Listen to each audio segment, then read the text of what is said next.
Hello and welcome back. This is the week 3 lecture.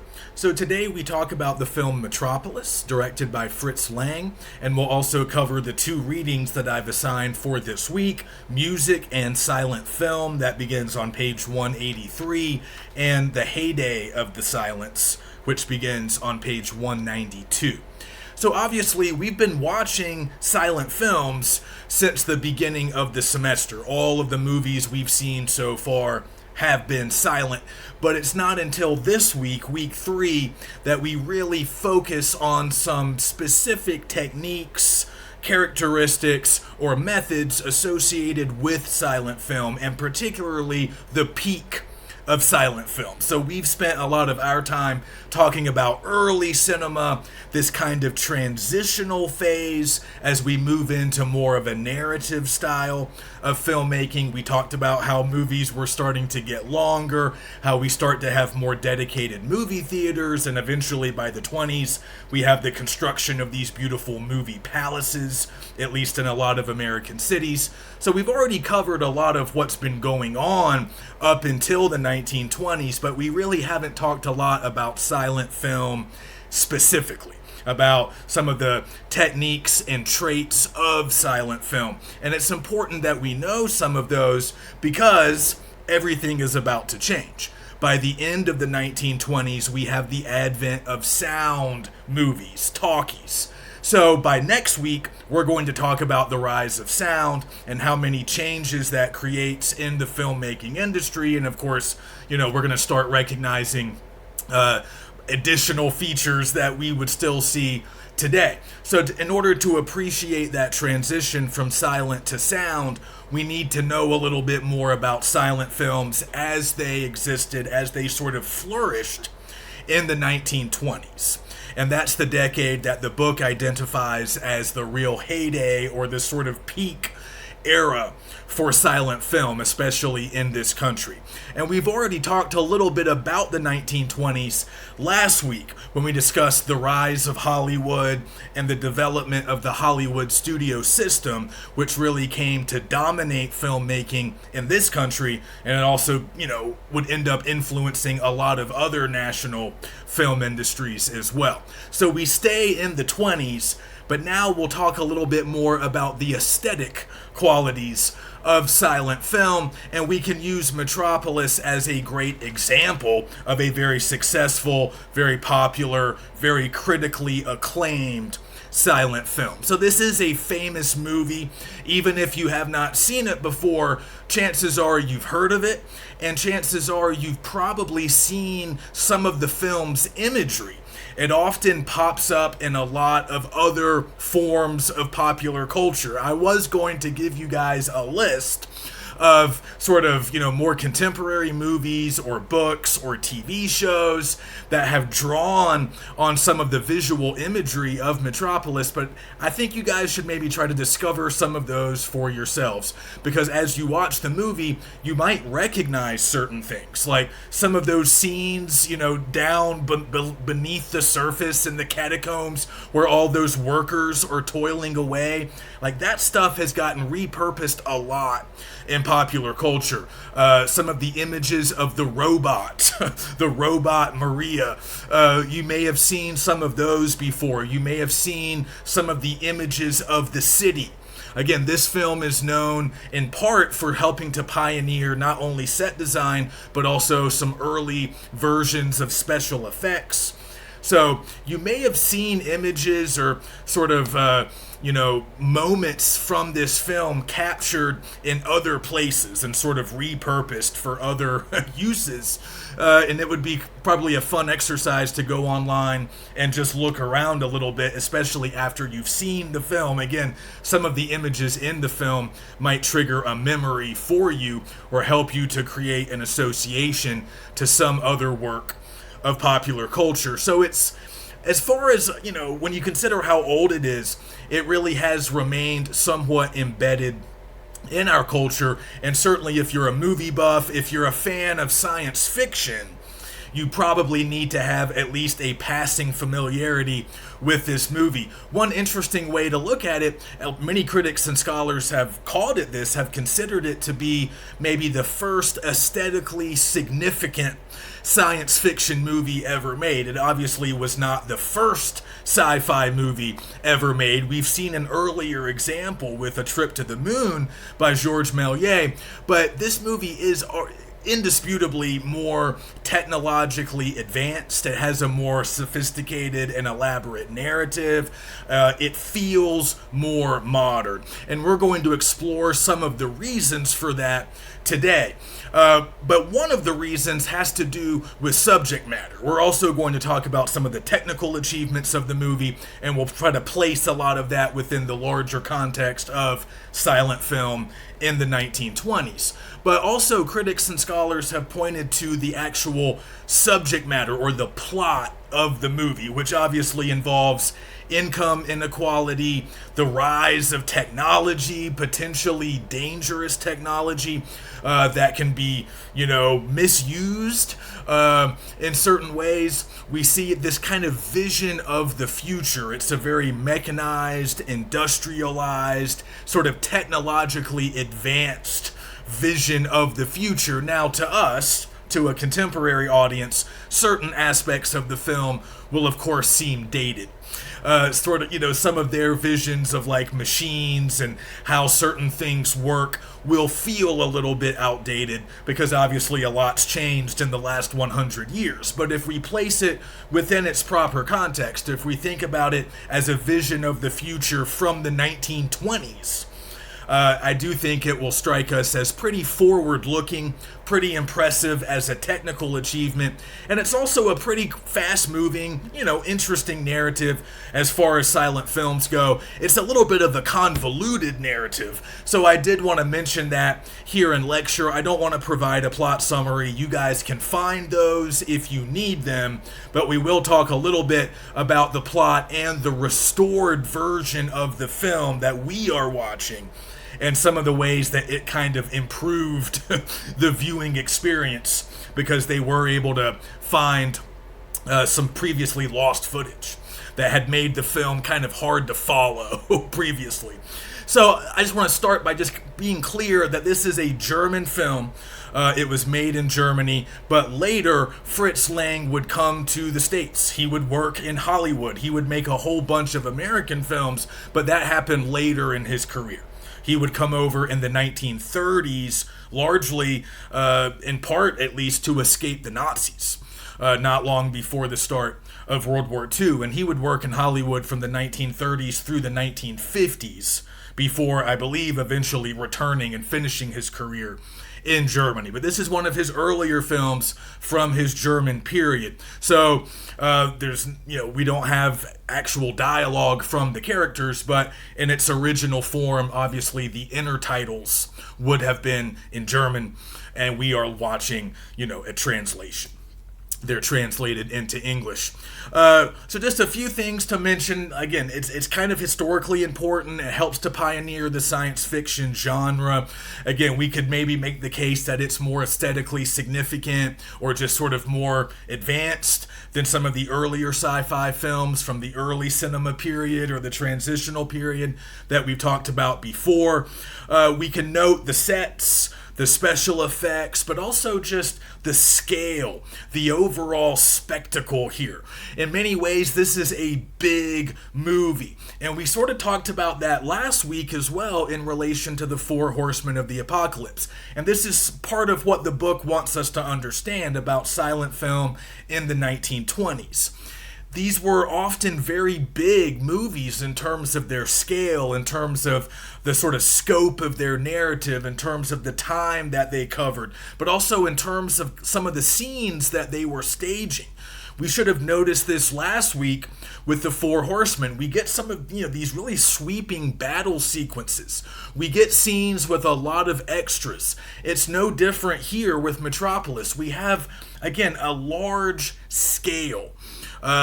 Visual effects that were cutting edge, but it's just also about the size of the idea, the size of the narrative, how many characters are involved, the sort of size of the sets. We often have a sort of impressive sense of scale. Things appear big. We have these, large sort of epic panoramas, lots of extras, lots of events, lots of things happening on screen.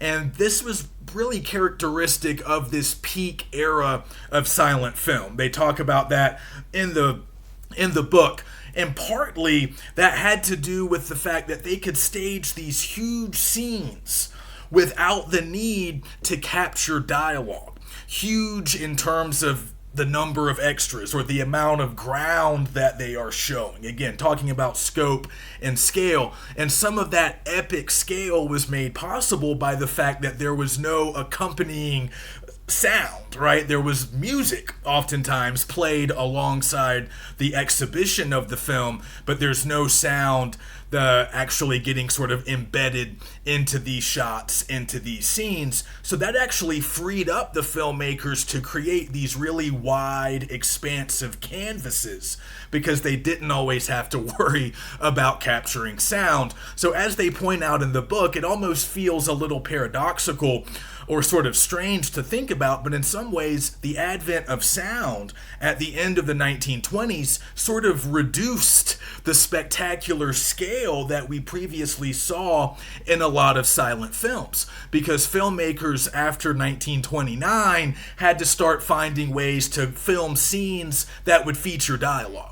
And often, if you're looking to capture dialogue, you might like to tone things down a little bit. Instead of a battle featuring, 500 extras, and you're covering all this ground, you have a lot of complexity to get through. It would be easier if you're trying to capture a conversation or dialogue to maybe be indoors, to be in a drawing room, or to be in some soundstage, a set constructed in a building, on a lot in Hollywood. Increasingly, that's how a lot of sound films would get made. That's not to say that there weren't still epics that had this kind of sweeping epic quality to them, but sound did take away some of the spectacular features of the 1920s silent era.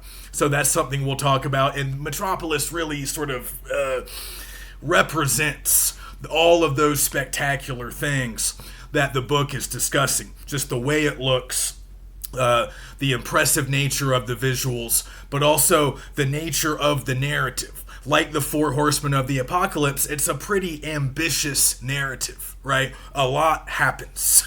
There are a lot of characters. There are a lot of plot developments to track and follow.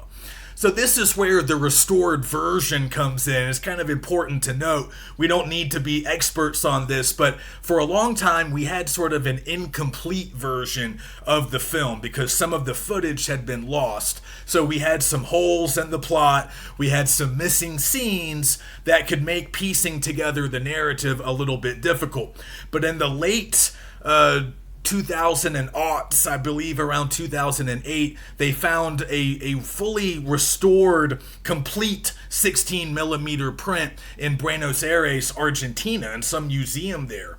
And it had that footage that had been lost in the other existing prints.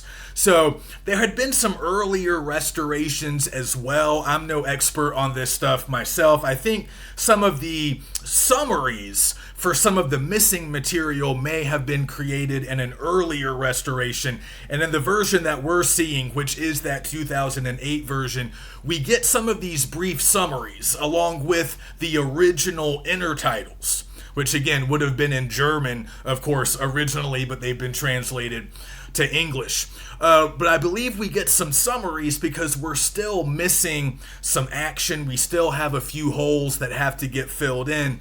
So in earlier decades, Metropolis was sometimes viewed as a little bit hard to comprehend because of some of these gaps or missing footage. Now we have most of the footage back, but they've also, in various restorations, again, I'm not sure exactly which one, they've added some summaries to go along with the original intertitles. And like we said, the intertitles in silent films were were the words of the characters, and in some cases they would also sort of serve as exposition, like you would find in a work of fiction, like sort of explanation or summary provided to the audience so they can stay oriented and understand what's going on. I think somewhere in the book, I'm not sure exactly where this is, but they make the point, or it might have been an article I was reading for this week's class, but somewhere I came across this, and I think it's worth repeating. And you guys may have noticed it when you were watching the Four Horsemen of the Apocalypse last week. One thing about intertitles in silent cinema, they didn't always capture all of the dialogue. They were sort of selective about the dialogue that they were recreating in text form on the screen for viewers. You guys might have seen that last week, because sometimes it seems like characters are talking and we don't always necessarily hear or read what they're saying. In some cases we do, but then in other cases they might be seeming to have a long conversation and we only get a very brief snippet of dialogue, recreated in the intertitle. So you might have sometimes gotten the sense that some of the dialogue was getting left out. And that's true. That's characteristic of most silent films. Selective dialogue recreation. So we see that again here, and there's a few times where they've had to go in, maybe add a little bit more text, clean some things up, and also summarize some of the events that we might not see or might have been lost at some point over the last 100 years. But finding that restored version, or that complete version, about 15 years ago was a real breakthrough, and it's enabled a lot more study and scholarship on the film, and it's just allowed more people to watch it and enjoy it. So I think overall we can sort of follow the plot. In many ways it's kind of a classic sort of hero's journey. We have our protagonist who starts out as this very sort of privileged son of wealth, right? Freighter. We see him early on. He's just sort of hanging out, enjoying his leisure. But then he becomes aware that there's this underclass, really a slave class of workers in this futuristic, society being depicted in the film. He comes to discover their plight. He comes to discover that they are suffering, that they are treated as sort of disposable. They're subjected to very, harsh working conditions. And he becomes very concerned on their behalf. He wants to change things. His father, who sort of runs the city, does not seem interested. So we get that basic character arc of Freighter. We've seen this arc in more contemporary films. And often it starts this way. A character begins sort of privileged or spoiled or just clueless. He discovers something. He has a goal then that he wants to reach. It often might be connected to a romantic relationship. That's obviously the case here, because Maria is the reason he becomes concerned with the toiling underclass. He also becomes romantically interested in her, but then later she is doubled. She is duplicated to some extent, and that's a recurring motif in the film, is doubling. We'll talk more about that, but we later have the robot version of Maria, who's quite different from the human version, and there's some confusion between the two of them, at least on the part of Freighter. He's sometimes confused about what's going on, but he has this sort of noble struggle as he attempts to change this very unequal sort of, exploitative society that he's benefited from, but he wants to change it for the better. So we've seen in plots like this before, and like critics have pointed out, many of the concerns on display here about technology, wealth inequality, what's going to happen in the future, the gap between bosses and workers. These are concerns that many people are still interested in, right? These are still things that we are talking about. They remain relevant today. So back in 2008, if you Google the movie, you can find a lot of reviews and little think pieces that came out right after they found that complete print in Argentina. And a lot of critics were talking about how the film was really relevant and pertinent even in the 21st century. And I think that's still true today. So just a few ways of thinking about the film or describing it, just a few quotes I've pulled from various critics and scholars, people who have written about it. It's been called a crazed, futuristic epic. It's been called, as I mentioned, the first aesthetically significant science fiction film, and you can debate that. It's been called a dystopian nightmare about a city-state built on slave labor. And it's also a parable about technology run amok. Another thing critics have pointed out is that Frater kind of functions a little bit like maybe. I mean, there's a debate about just who this figure is, but there's a need expressed in the film for a sort of messiah, a messianic figure who can find this so-called middle way between the head and the heart.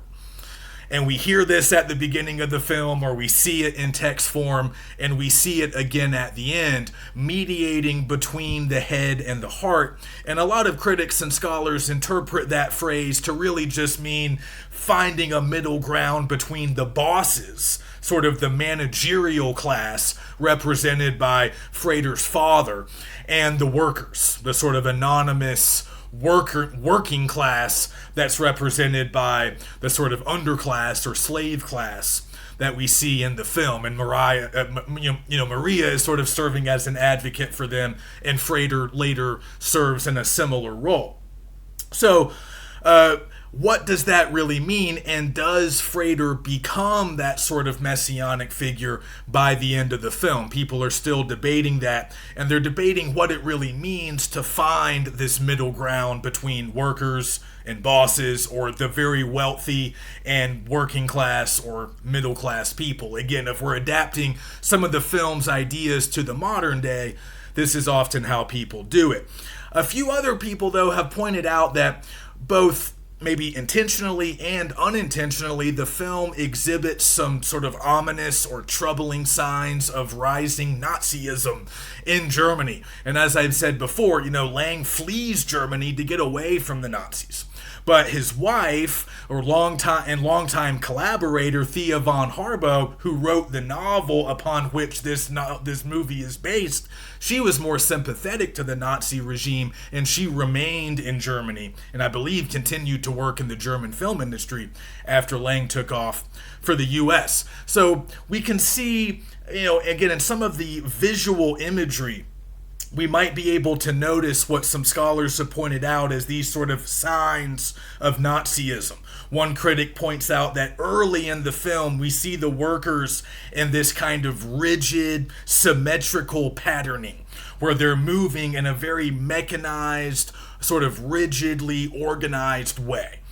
For maximum efficiency, but of course they're being dehumanized in the process. They're being sort of used up and thrown away, but there's this real sort of factory-like efficiency, a rigid, symmetrical ordering of movement that sort of gets repeated later at the very end, where we once again see this kind of orderly formation after all the flooding and destruction and the burning at the stake and all of this. We finally have a certain, return to order. Everything finally sort of calms down, and we have a return to this rigid formation, sort of a wedge formation, as this big mass of previously rioting, sort of disorderly people are now organized and sort of moving in unison. And some people point out that you can look at old, film footage of Nazi rallies and see kind of a similar rigid movement or movement pattern. And the film, again, to be clear, it doesn't seem likely that the film would be necessarily endorsing that, but maybe they're just showing it, or maybe they're even, Lang and the other creative forces on the film are just sort of maybe even subconsciously influenced by this rising political party, which was already in existence in Germany, or at least an early form of it was at the time of this film's production. So that's something to chew on, and you can find articles that talk about that. There's also some interesting motifs, or sort of like recurring features or characteristics of this film that a lot of critics have pointed out. I've already mentioned the doubling motif, so we obviously see that with Maria. We have the real human Maria, who's like an advocate for the poor. And then we have the robot version, the machine version, which is very different, sort of welcomes chaos and destruction. And as many critics have pointed out, the robot version of Maria is also very sexualized and is turned into this sort of sexual device at times. She can lead men to these sort of frenzied, lustful states. So there's a lot to unpack there. A lot of people have identified a lot of like sort of psychological stuff or aspects of psychoanalysis, which was a sort of rapidly developing academic discipline in the early 20th century, sort of pioneered by Freud and other important figures in that field. So there's maybe some Oedipal stuff going on, some other sort of psychological processes that the characters might be working through.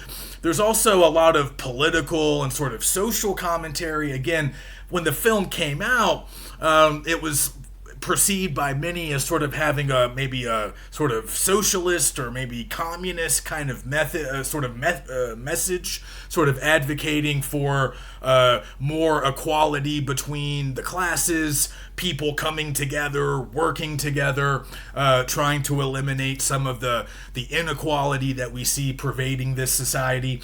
That's up for debate. Some think it might be a response to the rise of fascism and a move towards a different political system. Others think it's just sort of a hopeful, maybe even overly optimistic and naive sort of take on how to fix a modern society's problems. Many people did take the ending to be a little bit maybe hokey or cheesy or overly optimistic. Again, this sort of idea that maybe they have found a mediator, they have found somebody to bridge the gap between the classes, especially on the heels of all of this disorder and destruction. We might have to ask ourselves if we think things can be put right quite so easily. And also, the same critic who talked about the Messiah figure and the need to mediate also points out that there's something very interesting to note about the word mediator. In German, I believe it's Mittler or Vermittler, which we might notice is a word that sounds a lot like Hitler. So we're not necessarily saying that all of this was intentional, but clearly the film was kind of aware of rising tides of fascism and more specifically Nazism in Germany. So it seems like maybe it's talking about that or responding to that. It might even be responding visually to that. But it's up to you to kind of decide what exactly it's saying about this society or about the society in the film or real societies in the 1920s and what was going on, particularly in Europe.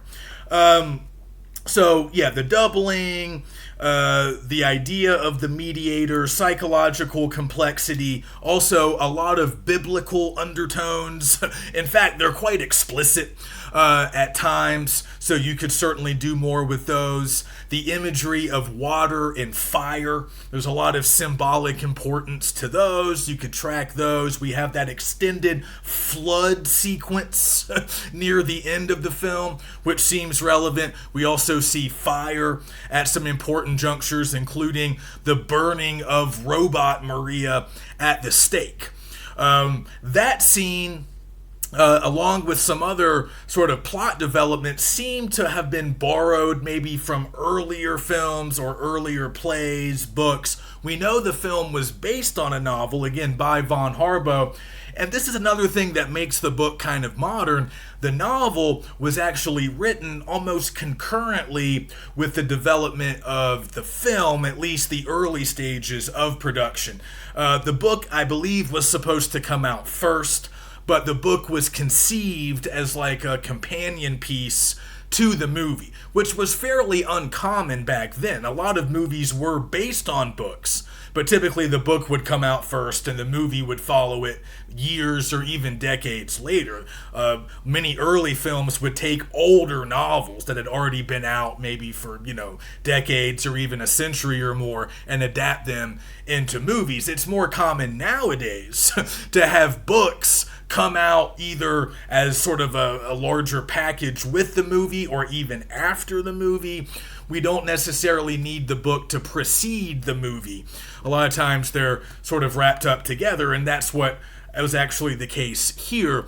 But critics have pointed to some other films, like earlier films, like The Hunchback of Notre Dame, and an earlier 1924 Italian film about ancient Rome and like persecuted early Christians as possible influences. Seems like Lang is kind of drawing on some of those earlier films. And again, just some really important sequences to think about. We talked about scenes a little bit last week. A scene, typically a self-contained little mini narrative where we're in the same place with the same group of people and we're following pretty much the same action. But now we should think more about a sequence. A sequence is really a collection of scenes. So we might slightly change location. We might even see different groups of characters over the course of a sequence because we have several scenes. And even though we might move around, see different people, and we might have more elaborate actions, all of it works together.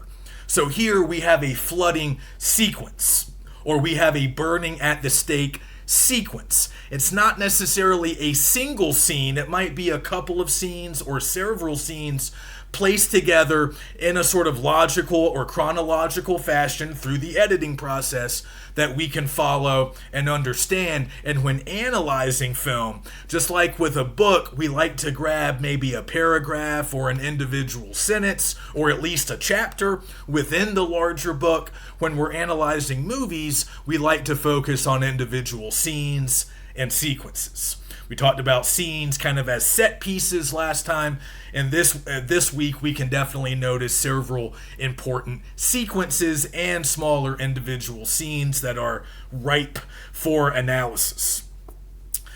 Just notice, again, the sets, the way sets are designed and decorated. You can notice other types of visual effects or special effects, but pay attention to camera shots. Let's think a little bit about cinematography. You can think about lighting, think about acting, and we can also think about music, and that gets us into the first reading for this week, music in silent film. We're going to notice that this film, like the other silents that we've watched, it has an orchestral accompaniment. So we get an orchestra playing music throughout the film. That's pretty standard for a lot of silents, but in this reading they talk about sort of the four categories of different musical ensembles that would have accompanied silent films, really from the dawn of cinema in the 1890s up until the end of the 1920s when we have the emergence of sound films. But one thing to note, and they say this at the very beginning of the chapter, but it's interesting to think about, is that silent films were really a technological accident, not exactly an aesthetic choice. So as they say, Edison and, the Lumieres and Méliès, all of these early innovators and creators of cinema, they would have loved to include sound if they had the technology to do so back then, but they did not. So they just made do without it. So without sound being an organic part of these films, you had the need to provide it from sort of an external source.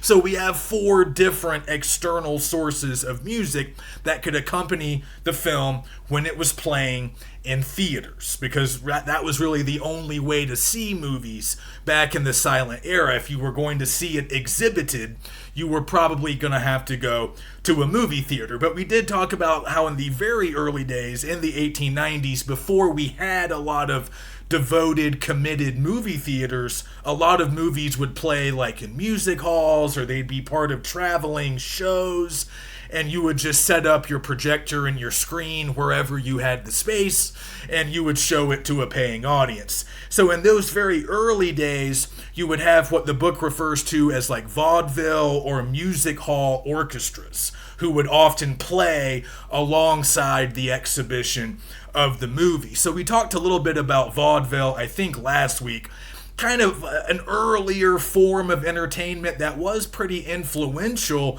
to early film. Vaudeville were kind of, a vaudeville show was sort of like a variety show. It would often have comedy skits, maybe some music, dancing, other things like that, and would largely be performed by stage performers. And often these shows would travel. So a lot of early vaudeville, a lot of early movie actors did have a background in vaudeville. And just like you had orchestras playing along with those vaudeville shows, you would have a similar setup at the beginning of movies. But then as we move up sort of post 1905, between like 1905 to maybe around 1912, we have more and more movie theaters that are constructed specifically to show movies. And then we would have the rise of like individual piano players who would play along with the movie. And then the next stage, really later in the 19-teens, when you got bigger movie theaters, you would have larger chamber ensembles. Again, just larger musical groups with more instruments playing the music alongside the exhibition of the film. And then that fourth type of musical ensemble that they identify in the book would be the theater organ, or even larger orchestras in the era of the movie palace, which really comes along by the 1920s, 1930s. We talked a little bit about those last week. These really big, ornate buildings made for movies. They often were huge, really ritzy, nice. They would have built-in childcare, art galleries, and they would often have a lot of room for big orchestras, or they would also have organs, these kind of big, elaborate theater organs, which are often associated with this era of filmmaking. They became increasingly common then. Would hold on. They would hold on in a few theaters and a few places, even beyond the end of the 20s. But obviously, most of this music was dispensed with once we had the advent of sound. So we'll move on to the next reading, which is the heyday of the silence. I've already gotten into some of the stuff they cover in this chapter, but I really want to talk more about some of the technical innovations or achievements of the heyday of silent cinema, which again is the 1920s. Make sure you're reading those little breakout blurbs about the individual people in the book. I find those to often be a little more interesting than the larger chapters themselves, and they give you more specifics on actors, directors, in some cases cinematographers, and other people involved in the movie business. So in this week's reading, you can check out Greta Garbo, Lon Chaney. Those are two early movie stars of the silent era. Also, Fritz Lang gets his own blurb, and also James Wong Howe.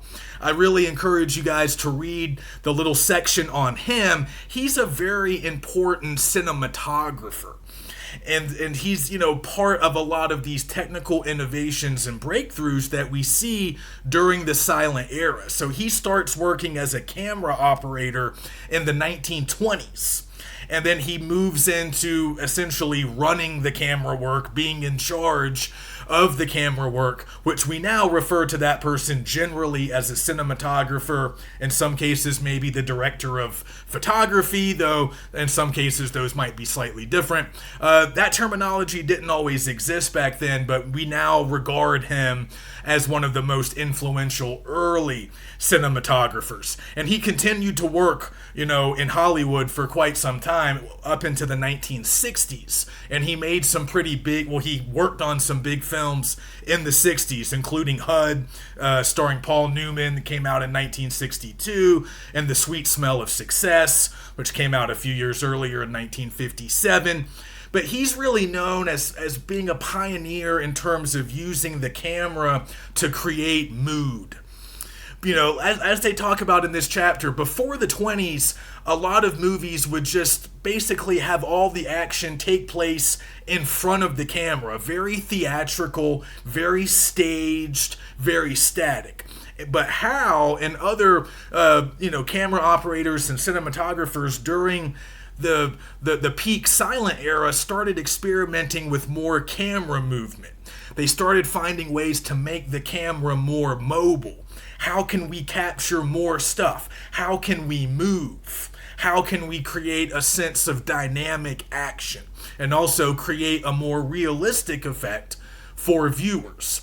So one of his big innovations was creating what we now refer to as dolly shots, or sometimes called tracking shots. These are shots where often the camera will be mounted on a dolly or some other type of contraption where it can be moved. And a tracking shot or a dolly shot typically follows a character. And we sort of follow the character or mirror the character's movements. So if the character's moving forward, maybe the camera is moving forward, or it's moving side to side, or it's moving back. But we're sort of following the character, creating this sense of movement and motion that the audience can really feel. So he's considered a pioneer in the development of those types of camera movements, which are now very common, and we would expect to see them in virtually any major Hollywood film. But again, all this stuff had to get created and perfected. The techniques that we take for granted now really were getting ironed out during this period. And they mention that in the chapter, they mention it really throughout the book. There weren't a ton of precedents or pre-existing models that cinema could use because cinema was such a new technology. There were so many new things to it. So this was really a period of great innovation and technological breakthrough. But they do mention, there were earlier influences, right? We mentioned vaudeville, but also the biggest influence generally thought to be the stage, theater, stage plays. And like we said, early movies would often sort of recreate the general sense of watching a play. In fact, some early movies would just recreate famous scenes from plays and sort of restage them in front of the camera. But the typical camera shot of early cinema, or the transitional era that we've been talking about, was that proscenium shot that we discussed before. This kind of tableau shot, a long shot, where basically all the action that was happening at that time would be visible at once in front of the camera. And you would just set the camera up in front of the action, and then you would let it run. A lot of the individual camera shots in those early films would be a little bit longer than shots that we would be accustomed to now. And part of that was, more primitive editing, but also they just didn't have a real dynamic sense of how to stage action. There might be individual shots, but they would all be kind of static, somewhat long, and everything was just happening in front of the camera. The camera rarely moved. But as we get into the 20s, we get more close-ups. We get early innovators like James Wong Howe who want to move the camera. Let's move, let's be dynamic. Let's not just recreate the experience of sitting in a theater and watching stuff happen on stage. So this is important because this is part of how movies differentiate themselves from other earlier art forms like stage plays, vaudeville, or the opera. There's still some elements of those things that show up, and that will continue to be the case, but this is a period of great innovation and experimentation. And the 20s are also the time, as we know, that we see the development of the Hollywood style. Not just the business model, not just that factory model of churning out movies that we really talked about last week, but also specific aspects or components, largely having to do with technical aspects, that would come to be known as the Hollywood style. And this would be part of what we exported to other parts of the world, to other national film industries. So I just wanted to go through some of these. And a big one, just kind of an overall concept to kind of wrap your mind around, is the idea that by the 20s, the Hollywood style was all about combining what they call narrative entertainment, right? So by now we know movies need to tell narratives. We know the early movies did not, but by the 20s, they largely did. And they are, of course, designed to entertain. So we know that, but at the same time, we have this aesthetic of what they call in the book realistic illusion. So what does that mean? Well, essentially, we're going for increased levels of realism. We want an overall effect of reality, regardless of the subject matter. So even if the subject matter is kind of fantastical or futuristic, like in Metropolis, the film wants the events happening on screen to more or less appear to be realistic. Now, of course, there can be some exceptions. We have several hallucination scenes in Metropolis. We also had some kind of visionary or like prophetic scenes in The Four Horsemen of the Apocalypse last week. And in some cases, there's some similarities when it comes to some of the biblical imagery, the apocalyptic imagery that both movies are drawing upon. But at times, some of those scenes are maybe not really intended to be taken like they are literally happening, but they're meant to seem real, right? Because if a character is hallucinating, even if what he is seeing isn't real, it seems real to him. So the intention now is for it to always seem real to the audience as well. And again, we might take that for granted today because this is a basic principle that almost all movies operate on, but it wasn't necessarily the case in the 1890s, in the first 2 decades of the 1900s. Many of those films from those periods were not realistic. A Trip to the Moon is not very realistic, and I'm not sure if Méliès was really trying to make it realistic. I think at that time, the notion of capturing realism in film wasn't as ingrained. Film was still wide open. You were doing a lot of different things with it. But by the 20s, there's this sense that audiences want it to seem real. Even if it's not real, it's not meant to be taken as real, it's fiction, and it might be fantastical, it might be far-fetched, but it needs to seem real in the way that it's presented. So, what does that mean when it comes to technical aspects of filmmaking? Well, the book gives us several examples. One component of this Hollywood style is continuity editing. So we've talked a little bit about the development of editing and how in early movies they didn't have a real clear sense of editing in order to create a narrative, right? In some early films there wasn't much editing at all because the film would just be a single shot. But as they got longer and they started to tell stories, there would be cuts from shot to shot. And in some cases, those cuts would be pretty seamless, but in other cases, they wouldn't be. Like we talked about with Méliès, he does cut from shot to shot, but he doesn't use that traditional match cut, or what would later become more traditional. He would sometimes use other effects, like a dissolve or a fade from shot to shot, which feels old-timey. But by the 20s, it had become pretty standard that you wanted this continuity style editing that would create the illusion of continuous action. As we know, there's a slight break in between each individual shot. I encouraged you guys last week to watch a movie and try to keep track of individual shots. Right? The shot is sort of like the smallest individual unit of a movie. Kind of like individual words in a novel. Eventually those words get put together into a sentence, like a scene, and then maybe later they're in a paragraph or a chapter, like a sequence. But that smallest unit is an individual shot. And in a lot of modern films, a typical shot might only last for 2 or 3 or maybe 4 seconds. But when one shot ends and the next shot begins, we don't notice the cut. We don't notice that slight break in between them. That's continuity editing. That's the whole design. Again, creating this illusion of continuous action and making us think, at least, we can suspend our disbelief and believe for those 2 hours or imagine that what we are watching is real. So that became the standard, and of course, by the end of the 20s and into the 30s, we would no longer need intertitles once we have sound movies. And getting rid of intertitles would allow editing to get a little bit cleaned up, and it'd be a little bit more crisp and efficient without having to have text on screen in between shots. And again, that's a feature up to the end of the silent era, but we're not going to see it for much longer. Another thing they mention in the book is what they call the analytic aspect of scenes. I think that's kind of a complicated way of putting it.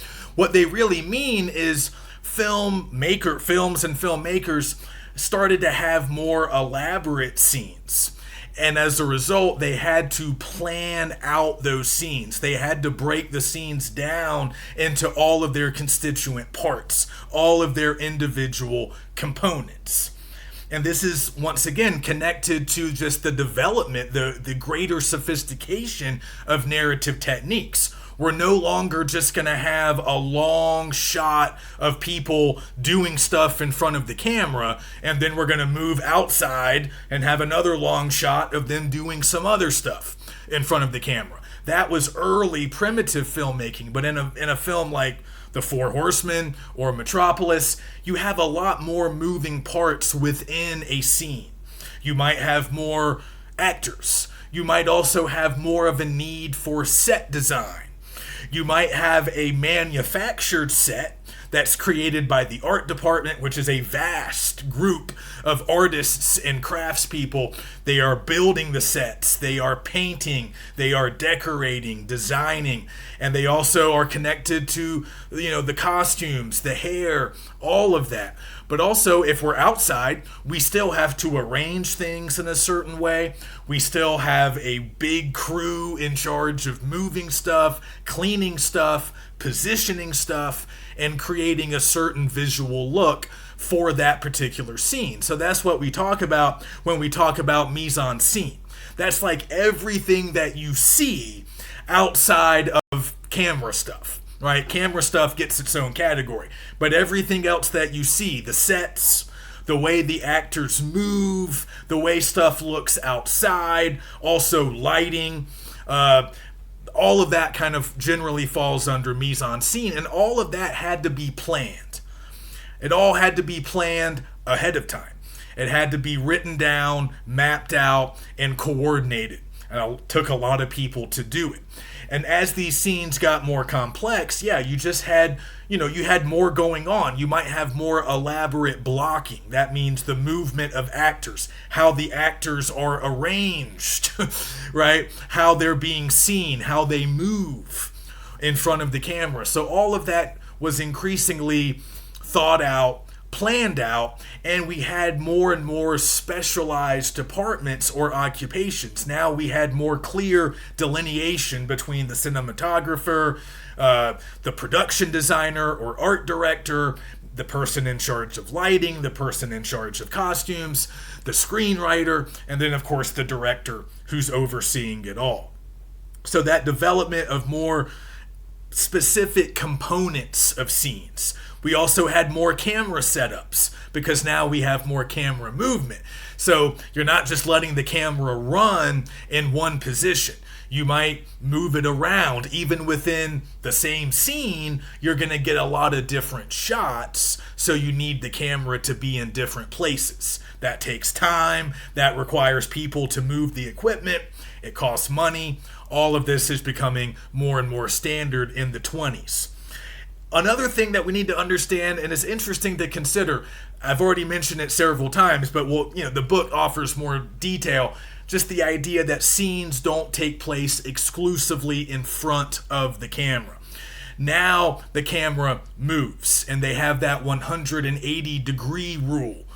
You guys should think about this. You draw a line in front of the action that's being captured by the camera, and the camera can move all along that line, but it can't cross the line. As long as it stays on the other side, there's a wide array of potential positions and movements that it can do. All the while, the actors are going to be more or less in familiar positions. Again, this is part of continuity in creating the illusion of realistic action. The camera can move and we can get different shots, different perspectives, different angles, but it's still going to maintain continuity. It's still going to be coherent. The way the actors are positioned will be similar enough from shot to shot that we're able to follow the action and it seems realistic.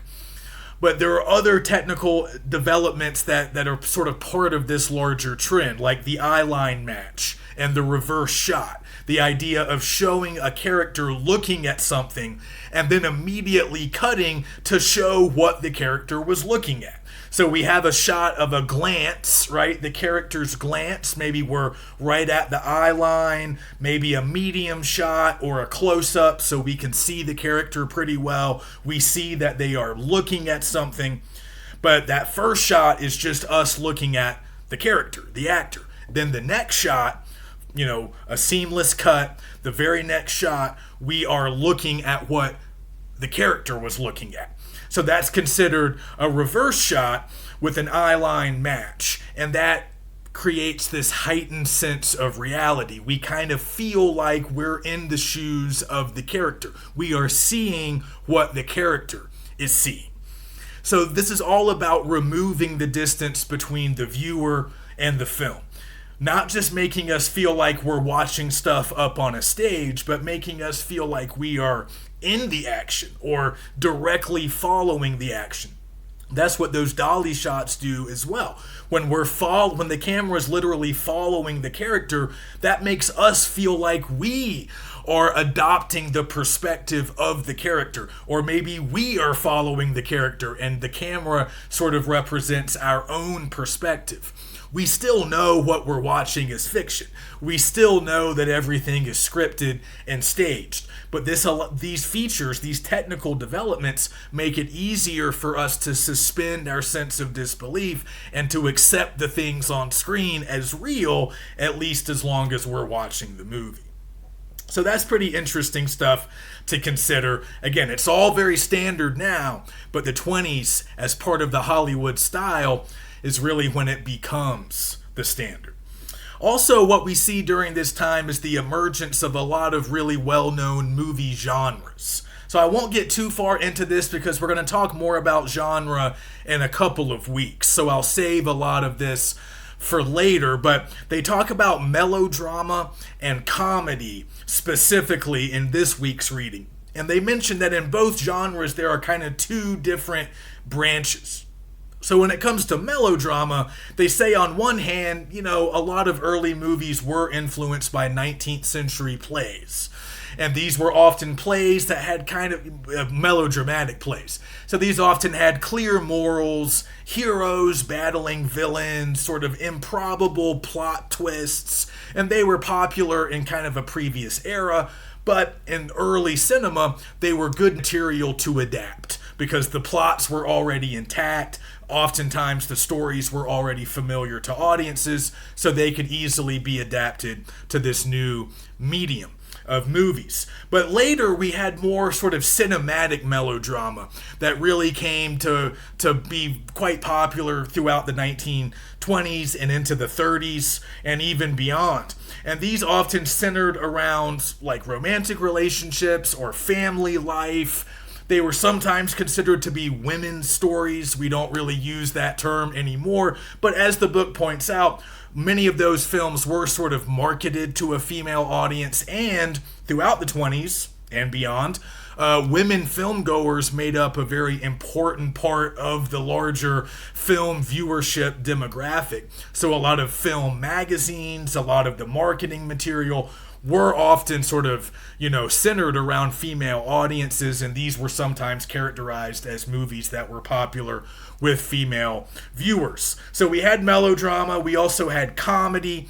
So they mentioned silent comedy, sort of classic silent comedy, characterized by the works of Buster Keaton and Charlie Chaplin. And then on the other hand, they have what they call like the sort of comedy of manners or society comedies, which often featured wealthy characters and sort of a lot of witty dialogue and rapid-fire repartee between often, love interests. So it's interesting for the society comedy, we don't really see that genre as much anymore. They mention in the book that it kind of goes away after the 30s and 40s maybe.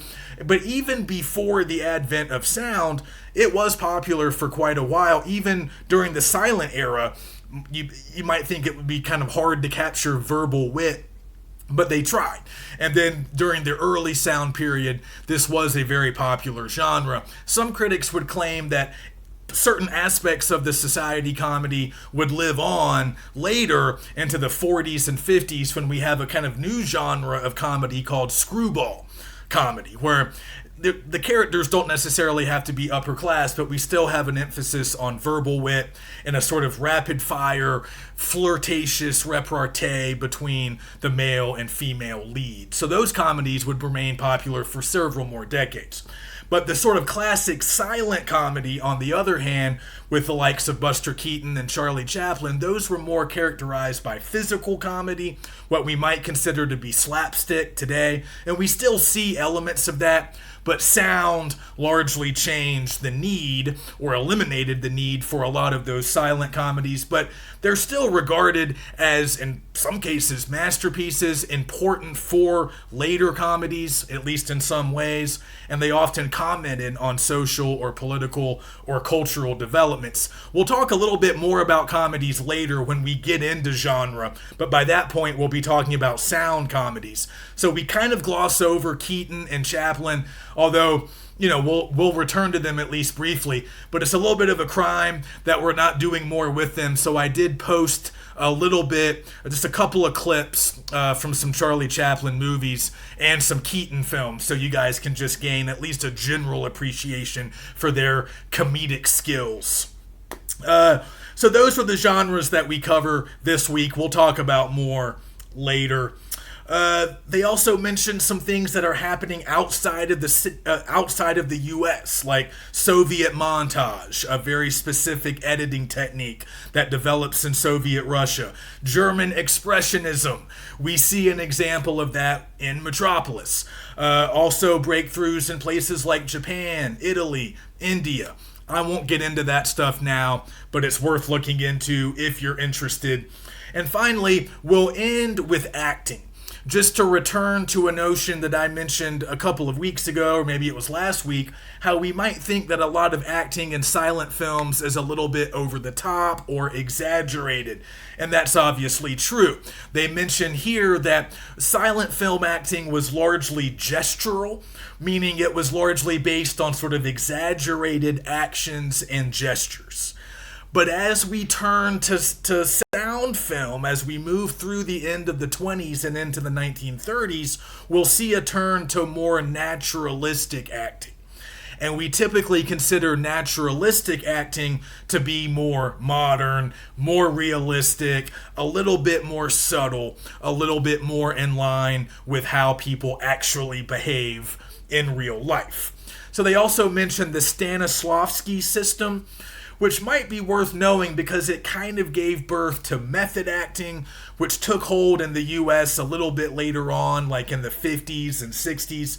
But this was pioneered by a Russian guy, and it's really just this idea that actors would internalize a role.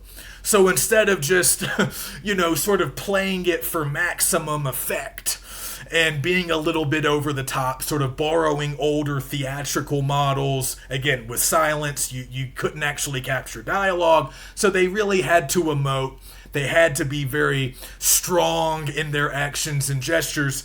And then we see this transition later with sound film to the idea that maybe actors could think a little bit more about the role and sort of internalize certain qualities of the character that they were playing. And this gets spoofed sometimes with like actors staying in character and maybe taking it to sort of a comical extreme, but the idea was just sort of thinking about like how would the character feel in this moment? What would the character do? Maybe even developing a backstory for the character, or thinking more about how the character really would function in sort of this realistic way. That becomes more and more the norm. That becomes more and more the standard as we move towards the middle of the 20th century, and the sort of over-the-top, exaggerated silent film acting would largely be considered old-fashioned, obsolete, and maybe even silly.